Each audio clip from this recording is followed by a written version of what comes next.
కవినై కవితనై భార్యనై భర్తనై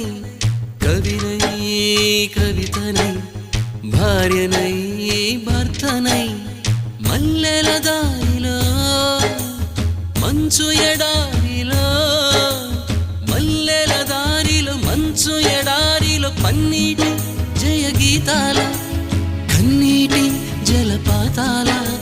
నాతో నేను అనుగమిస్తూ నాతో నేనే రమిస్తూ ఒంటరినై అనవరతం కంటున్నాను నిరంతరం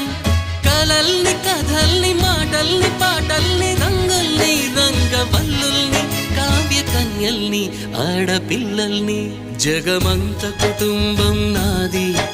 ఏకాకి జీవితం నాది.